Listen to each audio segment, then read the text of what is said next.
Doing business in Africa. You can't afford to be without Africa Investor.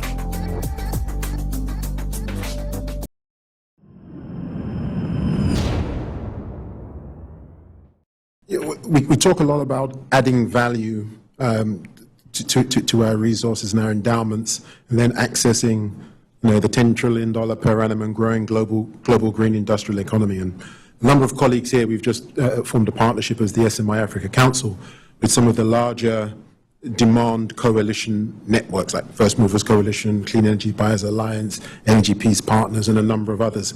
To what extent do you believe that these demand coalitions that effectively offer long duration bankable offtakes, because classically they were market signals to project developers to get over the greenium, to get over that sort of cost of not being able to get to scale, how could they be used, in your view, to recharacterize risk if there's a long duration bankable offtake for, in the context of asset allocation? I think that could be huge, because one of the big concerns of investors is around the currency risk. And although that's arguably a diversifiable risk, it's a very real risk. And I kind of beat up on the general partner community earlier and said they're not doing Africa. They view it as too hard. The problem with the general partner community is they're trying to get 12% or so IRRs, and they don't care where they get them. So if they can get that from doing U.S. green infrastructure investment under the Inflation Reduction Act, and that's in line with their mandate, if that's easier and they can get their 12% IRR, the principal agent issue is they'll try to do that. So the institutional client has to come in over the top and say, no, we've got plenty of U.S. GDP exposure. We have plenty of Western Europe. We have plenty of Japan. We need exposure in the emerging frontier markets. But then you get to the currency risk, the political risk, so on. So I'm gonna use a specific project that some of you may have heard about, which is the X-Links project, Moroccan solar and wind power being sold to the UK. One of the really elegant things about that project is that your counterparty, the buyer of the energy, is in pound sterling, and it's national grid, so it's effectively, arguably, the UK government. You don't have to hedge the currency risk. You don't have to hedge the counterparty risk in that one. So what you mentioned, the offtake coalitions don't even have to get involved, because your offtaker is a hard currency, sovereign, high-quality credit. That's brilliant.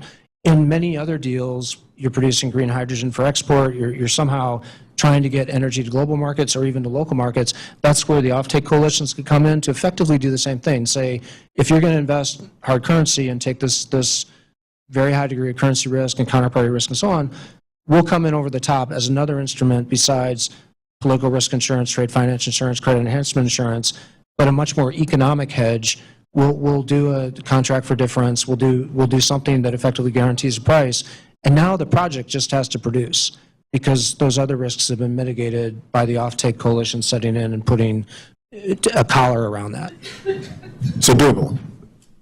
I think it's doable. I think in general we're struggling forward two steps forward, one step back on all forms of blended and catalytic finance. So whether it's philanthropies taking the first risk or developing a project, and the early movers.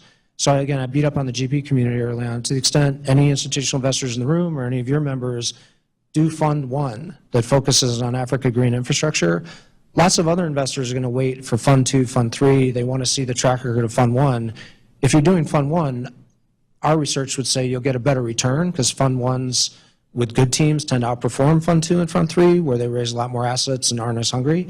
But you're also creating a track record that will make other investors more comfortable doing it. And the same would apply for offtake coalitions stepping in and saying, we'll write this contract in Ghana and we'll take the currency risk, and we know there have been issues there and so on. We're gonna take that risk off the table to make this investable, or I picked on Ghana, but any country that has a history of currency instability or any kind of issues, the offtake coalitions, if they're willing to step in on that can really help de-risk the deal.